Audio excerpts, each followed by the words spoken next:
El silencio de la madrugada en Santiago de Chile se rompió el 11 de septiembre de 1973 con un sonido metálico y distante, que pronto se transformaría en el rugido ensordecedor de los aviones de combate. Para muchos ciudadanos que se preparaban para comenzar su jornada laboral, aquel día parecía uno más en medio de una crisis que ya se había vuelto cotidiana. Sin embargo, en pocas horas, las transmisiones radiales habituales comenzaron a ser interrumpidas por marchas militares y proclamas que anunciaban un cambio irreversible. Aquella mañana, el Palacio de la Moneda, la histórica sede del Poder Ejecutivo chileno, se convertiría en el escenario de una tragedia que marcaría a fuego la historia de América Latina. Los Hawker Hunter de la Fuerza Aérea Chilena sobrevolaron la capital con una precisión quirúrgica, descargando sus cohetes sobre el edificio gubernamental. El humo denso que se elevaba desde el centro de Santiago no solo simbolizaba la destrucción física de un palacio, sino también el colapso de una de las democracias más estables y longevas del continente. Para comprender cómo se llegó a ese punto de fractura absoluta, es indispensable retroceder en el tiempo y analizar la compleja red de factores internos y externos que pavimentaron el camino hacia el golpe de Estado.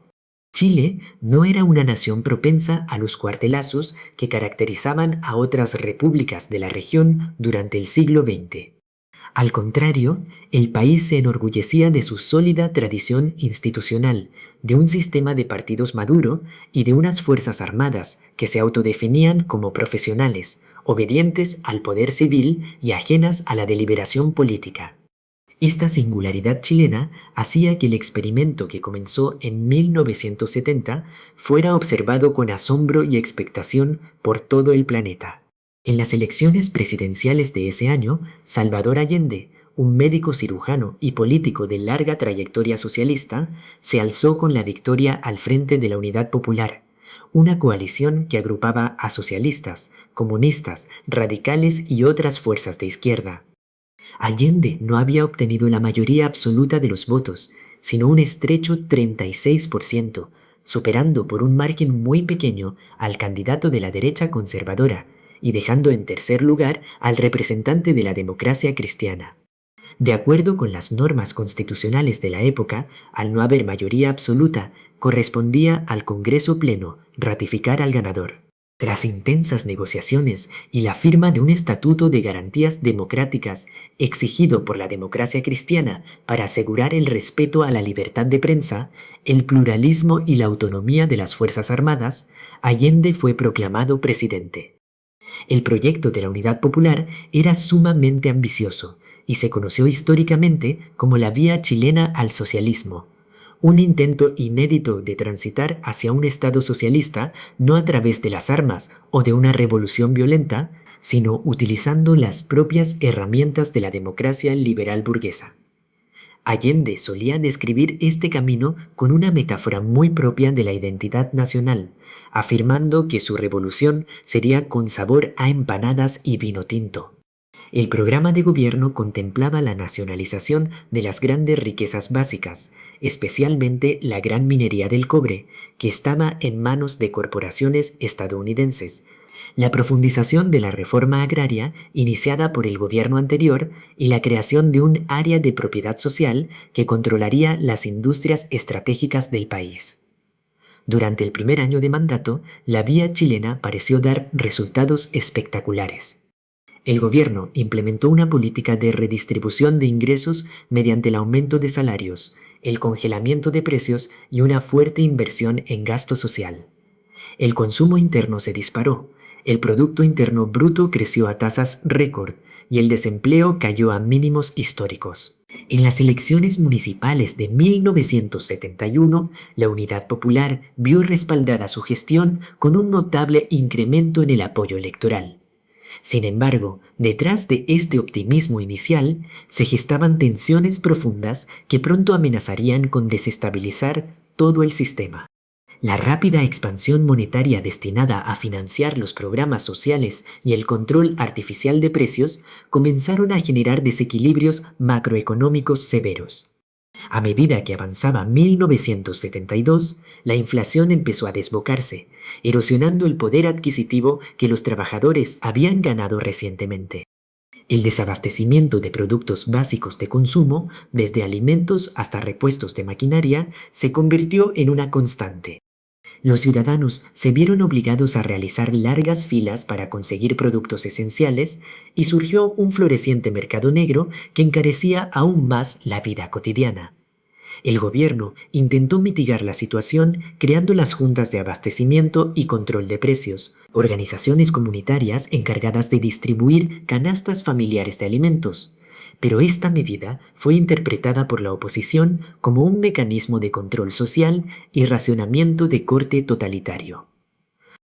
Al mismo tiempo, la polarización social y política comenzó a fracturar la convivencia diaria de los chilenos.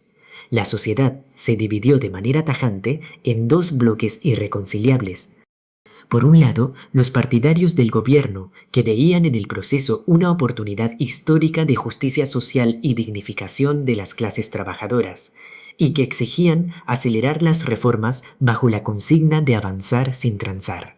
Por otro lado, la oposición, que agrupaba a la clase media y alta, a los sectores empresariales y a la derecha política, a la que posteriormente se sumaría de forma decidida la democracia cristiana, quienes veían en el proyecto de la unidad popular una amenaza directa a la propiedad privada, a las libertades individuales y a la propia democracia, temiendo que Chile se convirtiera en una segunda Cuba en el hemisferio occidental.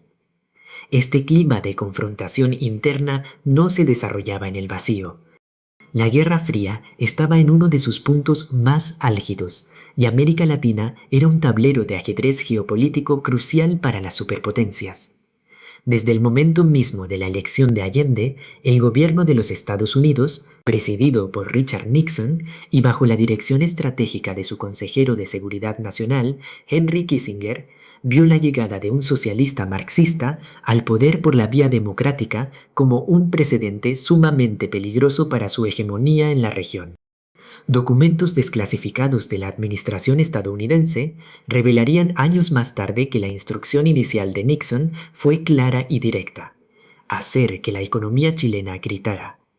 La estrategia de Washington se desplegó en múltiples frentes. Por un lado, se implementó un bloqueo financiero invisible, cortando los créditos internacionales de organismos como el Banco Mundial y el Banco Interamericano de Desarrollo, y dificultando el acceso de Chile a divisas extranjeras. Por otro lado, la Agencia Central de Inteligencia, la CIA, financió de manera encubierta a partidos políticos de oposición, a medios de comunicación críticos con el gobierno, destacando de manera muy especial al principal periódico del país, y promovió huelgas y paros patronales para sabotear la estabilidad económica. El objetivo era crear un clima de caos ingobernable que justificara la intervención militar o forzara la caída del gobierno. La violencia callejera comenzó a escalar. Grupos paramilitares de extrema derecha, como Patria y Libertad, realizaban actos de sabotaje contra la infraestructura del país, volando torres de alta tensión, oleoductos y vías férreas para agudizar el desabastecimiento y generar una sensación de descontrol. En el otro extremo, facciones de la izquierda radical, ajenas a la coalición oficialista, pero que apoyaban el proceso, como el Movimiento de Izquierda Revolucionaria, propiciaban la toma ilegal de tierras agrícolas e industrias, superando muchas veces la planificación del propio gobierno y provocando enfrentamientos violentos con los propietarios y las fuerzas del orden. Uno de los momentos más críticos de este proceso de desestabilización ocurrió en octubre de 1972, con el llamado paro de los camioneros. Este gremio, clave para la conectividad y el abastecimiento de un país con una geografía tan larga y estrecha como Chile, paralizó sus actividades durante casi un mes, contando con el respaldo financiero indirecto de fondos provenientes del exterior. El paro paralizó prácticamente toda la actividad económica y llevó al país al borde del colapso. Para resolver la crisis y garantizar el orden público, Allende tomó una decisión que resultaría trascendental: incorporar por primera vez a altos mandos de las Fuerzas Armadas a su gabinete ministerial, destacando al general Carlos Prats, comandante en jefe del ejército, como ministro del Interior. Esta medida logró desactivar el paro y devolvió temporalmente la calma, pero también involucró directamente a los militares en la gestión de una crisis política de magnitudes inéditas. El año de 1973 comenzó con una atmósfera cargada de tensión y presagios de un desenlace violento. Las elecciones parlamentarias de marzo de ese año eran vistas por ambos bloques como un plebiscito sobre el destino de la nación. La oposición agrupada en la Confederación de la Democracia esperaba obtener los 2/3 de los escaños en el Congreso, lo que les habría permitido destituir constitucionalmente al presidente Allende. Sin embargo, los resultados sorprendieron a muchos. A pesar del deterioro económico y de la crispación social, la Unidad Popular obtuvo un sorpresivo 44% de los votos, aumentando su representación parlamentaria respecto a las elecciones anteriores. Aunque la oposición mantuvo la mayoría, no alcanzó los 2/3 necesarios para la destitución. Este resultado electoral cerró la vía institucional para remover a Allende de la presidencia y convenció a los sectores más radicales de la oposición y de las Fuerzas Armadas de que la única salida posible era el quiebre constitucional. El diálogo político entre el gobierno y la democracia cristiana, promovido incluso por el cardenal de Santiago, en un intento desesperado por evitar una guerra civil, fracasó repetidamente debido a las presiones de los sectores más extremos de ambas coaliciones, que se negaban a realizar concesiones significativas. A finales de junio de 1973 se produjo un primer atisbo del desenlace militar. Un regimiento de blindados, bajo el mando del coronel Roberto Super, se sublevó y avanzó con tanques hacia el Palacio de la Moneda en un intento de golpe de Estado conocido popularmente como el tanquetazo. La rebelión fue sofocada con rapidez y eficacia por el propio comandante en jefe del ejército, el general Carlos Prats, quien demostró una vez más su lealtad constitucional y su compromiso con la legalidad vigente. No obstante, este episodio dejó en evidencia la extrema fragilidad de la situación y la existencia de focos de conspiración muy avanzados dentro de las filas castrenses. La figura del general Prats se convirtió en el principal obstáculo para los sectores golpistas dentro de las Fuerzas Armadas. Prats representaba la llamada doctrina Snyder, nombrada en honor a su predecesor, el general René Snyder, quien había sido asesinado en 1970 por un grupo de extrema derecha en un intento frustrado por evitar que Allende asumiera la presidencia. Esta doctrina sostenía la estricta prescindencia política de los militares y su obediencia irrestricta a la Constitución. Sometido a una intensa campaña de desprestigio público, hostigado por sectores de la oposición y enfrentando la desafección de sus propios generales, Prats comprendió que su permanencia al mando del ejército era un factor de división que ponía en riesgo la paz interna de la institución. En agosto de 1973 presentó su renuncia irrevocable a Allende. En su lugar, el presidente nombró como nuevo comandante en jefe del ejército a un general que gozaba de una reputación de profesional técnico, reservado y supuestamente leal a la Constitución, Augusto Pinochet. Allende confió en que Pinochet mantendría la línea institucional de Snyder y Prats, asegurando la estabilidad del gobierno frente a las crecientes presiones golpistas. Sin embargo, tras bambalinas, la conspiración militar ya estaba en una fase de desarrollo vertiginoso, liderada principalmente por la Armada, bajo la conducción del almirante José Toribio Merino, y por la Fuerza Aérea, dirigida por el general Gustavo Leigh. El mes de agosto de 1973 fue el periodo en que la crisis constitucional llegó a su punto de no retorno. La Cámara de Diputados, dominada por la oposición, aprobó una resolución en la que denunciaba un grave quebrantamiento del orden constitucional y legal de la República por parte del gobierno de Allende, acusándolo de gobernar al margen de la ley, de vulnerar las atribuciones del Congreso y del Poder Judicial, y de propiciar la creación de un poder paralelo al margen del Estado. Aunque esta resolución no tenía la fuerza legal para destituir al presidente, funcionó como un poderoso catalizador político y moral que las Fuerzas Armadas interpretarían posteriormente como una legitimación de su intervención. Ante el bloqueo político absoluto y la inminencia de un enfrentamiento armado entre civiles, Salvador Allende comenzó a diseñar una salida democrática de última instancia. El mandatario planeaba convocar a un plebiscito nacional para que fuera el propio pueblo chileno el que decidiera, mediante el voto directo, si él debía continuar en su cargo o renunciar para dar paso a nuevas elecciones. Allende tenía previsto anunciar esta iniciativa al país en un discurso público el mediodía del martes 11 de septiembre de 1973. Sin embargo, los líderes de la conspiración militar estaban al tanto de los planes del presidente. Comprendieron que el anuncio de un plebiscito desactivaría los argumentos que justificaban el golpe de Estado y dilataría la intervención militar, otorgando una salida política a la crisis.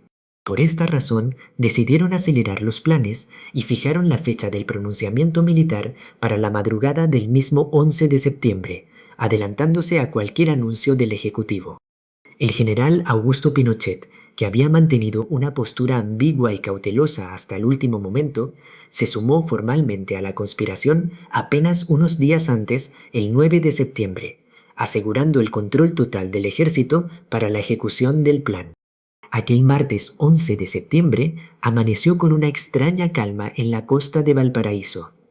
La noche anterior, la marinería y los oficiales de la Escuadra Nacional habían zarpado del puerto, simulando su participación en unos ejercicios navales conjuntos con la Armada estadounidense.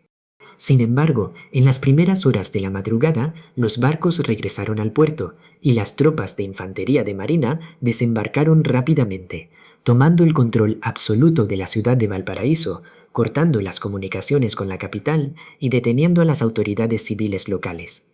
El alzamiento militar había comenzado. En Santiago, el presidente Allende fue despertado alrededor de las 6:30 de la mañana con la noticia de los movimientos de tropas en Valparaíso. De inmediato se vistió y se dirigió hacia el Palacio de la Moneda en un convoy presidencial rodeado por los miembros del grupo de amigos personales, su escolta de seguridad civil. Allende llegó al Palacio de Gobierno poco antes de las 7:30 de la mañana, portando un casco metálico y un fusil de asalto que le había regalado Fidel Castro años atrás. Estaba decidido a defender el mandato constitucional que el pueblo le había entregado, rechazando desde el primer instante cualquier sugerencia de huida o rendición. A los pocos minutos de su llegada, las emisoras de radio que no habían sido clausuradas o destruidas por las Fuerzas Armadas comenzaron a difundir la primera proclama de la Junta Militar de Gobierno, integrada por el general Augusto Pinochet por el Ejército, el almirante José Toribio Merino por la Armada, el general Gustavo Leigh por la Fuerza Aérea y el general César Mendoza por Carabineros, la policía uniformada que también se había sumado al golpe. En esta proclama, los militares exigían al presidente la entrega inmediata de su cargo a la Junta y advertían que las Fuerzas Armadas estaban decididas a restablecer el orden constitucional y la convivencia nacional. Allende intentó comunicarse por teléfono con los comandantes en jefe de las distintas ramas de las Fuerzas Armadas para evaluar la magnitud de la sublevación, pero nadie respondió a sus llamadas. Fue en ese momento cuando comprendió plenamente la magnitud de la traición y que la totalidad de los mandos militares se habían unido en su contra. A pesar del aislamiento y de la evidente disparidad de fuerzas, el presidente rechazó el ultimátum de los golpistas, quienes le ofrecían un avión para salir del país con su familia de inmediato. Allende consideraba que aceptar esa oferta equivalía a una traición a sus principios y a quienes habían confiado en él. Desde los micrófonos de Radio Magallanes, la única emisora partidaria del gobierno que aún lograba transmitir en medio de la interferencia militar, un Allende sereno pero firme se dirigió por última vez al pueblo chileno. Sus palabras, transmitidas en directo mientras escuchaban detonaciones lejanas, se convertirían en su testamento político. Con una profunda dignidad, El presidente agradeció la lealtad de los trabajadores, lamentó la traición de quienes habían jurado defender la patria y expresó su fe inquebrantable en el futuro del país, asegurando que la historia no se detiene con la fuerza ni con la represión, y que más temprano que tarde se volverían a abrir las grandes alamedas por donde transitaría el hombre libre para construir una sociedad mejor. Poco después de las 10 de la mañana, los tanques del ejército rodearon el Palacio de la Moneda y comenzaron a disparar contra la fachada del edificio, mientras francotiradores apostados en los edificios públicos colindantes intercambiaban fuego con los defensores del palacio. Al interior de la Moneda, un grupo reducido de asesores cercanos, médicos, detectives del Servicio de Seguridad Personal y el propio presidente resistían el asalto con armas ligeras. Las paredes históricas del palacio, que habían albergado a los mandatarios de la República desde el siglo XIX, comenzaron a resquebrajarse bajo el impacto de la artillería pesada. Ante la tenaz resistencia interna, el mando militar decidió emplear la aviación para doblegar el bastión gubernamental. Alrededor del mediodía, 2 aviones de combate Hawker Hunter iniciaron sus pasadas sobre el centro de Santiago. Con una precisión devastadora, los pilotos dispararon cohetes contra el techo del Palacio de la Moneda, provocando un incendio inmediato que comenzó a consumir las oficinas, las bibliotecas y los salones históricos. El humo negro y espeso envolvía el edificio, asfixiando a quienes se encontraban en su interior y convirtiendo el lugar en un infierno de llamas y escombros. A pesar de la destrucción y del peligro inminente de derrumbe, Allende y sus acompañantes resistieron el ataque durante casi 2 horas más. Sin embargo, alrededor de las 2 de la tarde, con el palacio prácticamente en ruinas y las tropas del ejército preparándose para el asalto final de infantería, el presidente ordenó a todos los sobrevivientes que abandonaran las armas y bajaran en fila para entregarse a las fuerzas militares. Él se quedó atrás en el Salón Independencia. En ese lugar, en medio de la soledad de un palacio en llamas, y para evitar caer en manos de quienes lo habían traicionado, Salvador Allende se quitó la vida. La muerte del presidente y la toma definitiva del Palacio de la Moneda marcaron el fin de una era y el comienzo de una de las etapas más oscuras y dolorosas de la historia de Chile. La Junta Militar asumió el poder de inmediato, disolviendo el Congreso Nacional, declarando proscritos a los partidos políticos de izquierda y suspendiendo todas las garantías constitucionales, la libertad de prensa y los derechos civiles. El estado de sitio y el toque de queda se impusieron en todo el territorio nacional, transformando la vida cotidiana de un país que hasta hacía pocas horas vivía en una febril agitación democrática, en un escenario de silencio, temor y control absoluto por parte de los uniformados. Las repercusiones de aquel 11 de septiembre se hicieron sentir con una violencia sistemática e inmediata. En los días y semanas posteriores al golpe, miles de partidarios de la Unidad Popular, dirigentes sindicales, estudiantes, intelectuales y ciudadanos comunes fueron detenidos a lo largo y ancho de la nación. Lugares públicos como el Estadio Nacional y el Estadio Chile fueron convertidos en gigantescos campos de concentración provisionales, donde los prisioneros eran sometidos a interrogatorios, torturas y en muchos casos ejecuciones sumarias. La represión estatal se organizó de manera profesional a través de la creación de organismos de inteligencia civil y militar, como la Dirección de Inteligencia Nacional, la DINA, encargada de la persecución sistemática, la desaparición forzada de personas y el asesinato de opositores tanto dentro como fuera de las fronteras chilenas. Uno de los episodios más trágicos y representativos de la brutalidad de este periodo inicial fue la llamada Caravana de la Muerte, una comitiva militar liderada por el general Sergio Arellano Stark, que recorrió diversas ciudades del norte y sur de Chile por orden directa de Pinochet, ejecutando sin juicio previo a decenas de prisioneros políticos que se encontraban bajo custodia militar. Este operativo no solo buscaba eliminar a opositores clave, sino también enviar un mensaje claro de terror y disciplina a los propios militares de provincias que pudieran mostrar cualquier atisbo de clemencia o apego a la legalidad anterior.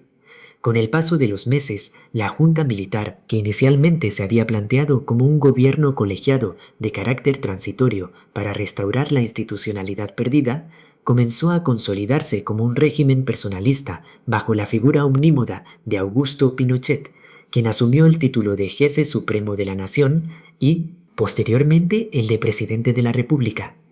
El régimen militar no se limitó a ejercer el control político y social a través de la fuerza, sino que se propuso refundar estructuralmente el país, rompiendo de manera radical con el modelo económico de desarrollo hacia adentro y fuerte presencia estatal que había caracterizado a Chile durante gran parte del siglo XX.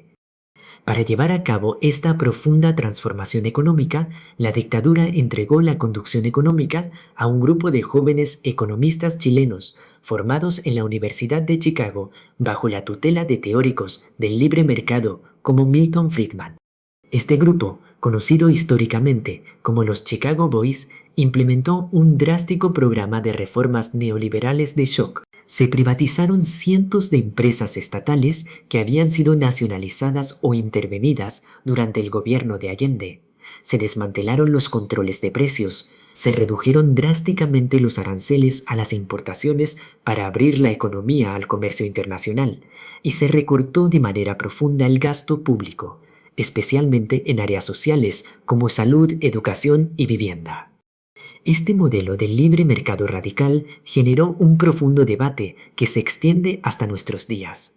Por un lado, sus defensores señalan que estas reformas sentaron las bases para la modernización de la economía chilena, logrando controlar la hiperinflación, diversificar las exportaciones, atraer inversión extranjera y generar un crecimiento económico sostenido que en las décadas posteriores posicionó a Chile como uno de los países con mayores ingresos per cápita de América Latina. Por otro lado, sus críticos argumentan que este crecimiento se construyó a costa de una profunda desigualdad social, la precarización del empleo, la privatización de derechos sociales básicos y el desmantelamiento de la red de seguridad social del Estado. Todo ello implementado bajo un contexto de nula libertad política y represión sistemática que impedía cualquier tipo de protesta o disidencia social. A nivel internacional, el golpe de Estado en Chile provocó una ola de indignación y solidaridad sin precedentes. La muerte de Allende y la brutalidad de la represión convirtieron a la dictadura chilena en un símbolo mundial de la violación de los derechos humanos. Millones de personas en Europa, América y el resto del mundo se movilizaron en solidaridad con el pueblo chileno, y numerosos países abrieron sus embajadas y fronteras para recibir a decenas de miles de exiliados que huían de la persecución política. Chile, que antes del golpe era admirado por su vigorosa democracia, pasó a ser un paria en la comunidad internacional, enfrentando condenas recurrentes en la Asamblea General de las Naciones Unidas. A pesar de este aislamiento exterior y de la resistencia interna clandestina, la dictadura militar logró mantenerse en el poder durante 17 años. En 1980, el régimen legitimó su permanencia mediante la aprobación de una nueva constitución política en un plebiscito celebrado sin registros electorales, con los partidos políticos proscritos y bajo un estricto control informativo. Esta carta fundamental institucionalizó el modelo económico y social de la dictadura y estableció un itinerario de transición que contemplaba la realización de un nuevo plebiscito en 1988, donde la ciudadanía decidiría si Pinochet debía continuar en el poder por otros 8 años o dar paso a elecciones democráticas abiertas. La década de 1980 estuvo marcada por una profunda crisis económica internacional que golpeó con especial dureza a Chile en 1982, provocando la quiebra de bancos, el desempleo masivo y el colapso de muchas industrias locales. Esta crisis gatilló el resurgimiento de la protesta social y la movilización masiva de la ciudadanía en las calles de las principales ciudades del país. A pesar de la dura represión policial que dejó numerosas víctimas, el movimiento social y político de oposición logró reorganizarse de manera unitaria bajo la Alianza Democrática y, posteriormente, la concertación de partidos por el no. El 5 de octubre de 1988 se celebró el histórico plebiscito, en una jornada cívica ejemplar marcada por una masiva participación electoral y bajo la mirada atenta de observadores internacionales de todo el mundo. El 56% de los chilenos votó por la opción no, rechazando la continuidad del dictador y forzando la convocatoria a elecciones presidenciales y parlamentarias libres para el año siguiente. En diciembre de 1989, el demócrata cristiano Patricio Aylwin fue elegido presidente de la República, iniciando el 11 de marzo de 1990 un complejo y delicado proceso de transición a la democracia. La herencia de aquel 11 de septiembre de 1973 y de los 17 años de dictadura que le siguieron continúa siendo una herida abierta y un tema de profunda controversia en la sociedad chilena contemporánea. A pesar del retorno a la normalidad democrática y de los indudables avances del país en materia social y económica en las últimas décadas, el debate sobre el pasado reciente sigue polarizando a la opinión pública. Para comprender la complejidad de esta memoria histórica, es necesario observar las distintas interpretaciones que coexisten en el Chile actual. Por una parte, existe una corriente de opinión que considera que el golpe de Estado fue un desenlace inevitable e incluso necesario frente a lo que describen como un inminente colapso institucional y económico provocado por el gobierno de la Unidad Popular. Quienes sostienen esta postura argumentan que Chile se encontraba al borde de un enfrentamiento civil armado y de la instauración de una dictadura de izquierda totalitaria de corte marxista que habría suprimido definitivamente las libertades democráticas. Desde esta perspectiva, la intervención militar es valorada como un acto de salvación nacional que permitió refundar y modernizar el país sobre bases sólidas de libre mercado. Por otra parte, la interpretación mayoritaria y respaldada por los informes oficiales de comisiones de verdad y reconciliación sostiene que el golpe de Estado fue una tragedia evitable que interrumpió por la fuerza un proceso democrático legítimo y soberano.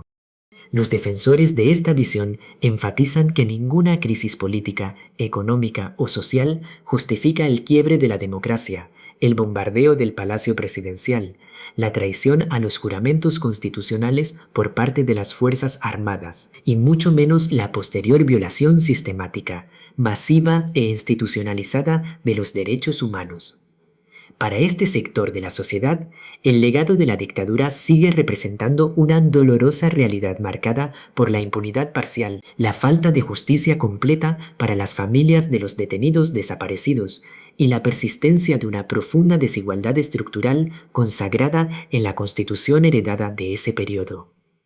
La búsqueda de la verdad y la justicia ha sido un proceso largo y complejo que ha tomado décadas. Los informes oficiales, como el informe Rettig en 1991 y el informe Valech en el año 2004, documentaron de manera rigurosa miles de casos de muertes, desapariciones forzadas y torturas cometidas por agentes del Estado durante la dictadura. Estos documentos oficiales permitieron al Estado chileno reconocer formalmente la gravedad de los crímenes cometidos y establecer políticas de reparación para las víctimas y sus familias, aunque para muchos estos esfuerzos siguen siendo insuficientes ante la persistencia de pactos de silencio dentro de ciertos sectores militares que han dificultado el hallazgo de los restos de cientos de detenidos desaparecidos.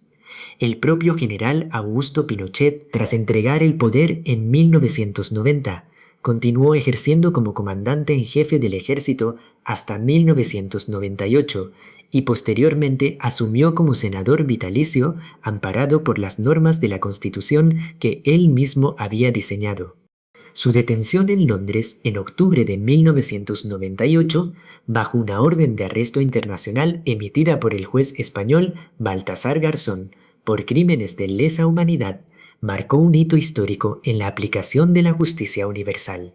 Aunque Pinochet regresó a Chile por razones de salud y falleció en el año 2006 sin haber sido condenado formalmente por los tribunales de justicia, El proceso de Londres desmitificó su figura a nivel global y local, abriendo la puerta para que los tribunales chilenos avanzaran de manera decidida en el procesamiento y condena de numerosos militares y agentes represivos que participaron en los crímenes de la dictadura. Hoy en día, el 11 de septiembre sigue siendo una fecha de profunda reflexión y a menudo de tensión en las calles de Chile. Las nuevas generaciones de chilenos, nacidas y criadas en democracia, miran aquellos acontecimientos históricos con una distancia temporal, pero con una profunda conciencia de sus repercusiones en el presente. Las demandas sociales de los últimos años, que culminaron en masivas movilizaciones ciudadanas, pusieron de manifiesto que muchas de las estructuras institucionales, económicas y sociales diseñadas durante los años de la dictadura siguen siendo objeto de un intenso debate nacional sobre su legitimidad y su capacidad para garantizar una sociedad más justa e integradora. Analizar con objetividad lo que realmente sucedió en el golpe de Estado de 1973 en Chile exige reconocer la confluencia de múltiples factores. El desgaste de un sistema político que no supo resolver institucionalmente sus diferencias, la profunda polarización social alimentada por discursos extremos de ambos lados, el impacto demoledor de una crisis económica severa, la intervención activa de potencias extranjeras en el marco de la Guerra Fría y la decisión final de las Fuerzas Armadas de utilizar la violencia del Estado no solo para deponer a un gobierno constitucional, sino para imponer un nuevo orden político y social por la fuerza de las armas. Al final, la historia de Chile nos enseña una lección universal sobre la fragilidad de las instituciones democráticas y el incalculable costo humano que significa perderlas. La memoria de aquel 11 de septiembre, con el Palacio de la Moneda envuelto en llamas y el trágico destino de su presidente constitucional, permanece en la conciencia colectiva como un recordatorio permanente de que la democracia no es un estado natural garantizado para siempre, sino una construcción colectiva delicada y cotidiana que requiere del compromiso inquebrantable de todos los ciudadanos con el respeto mutuo, el diálogo político y la defensa irrestricta de los derechos humanos como el límite infranqueable de toda disputa política.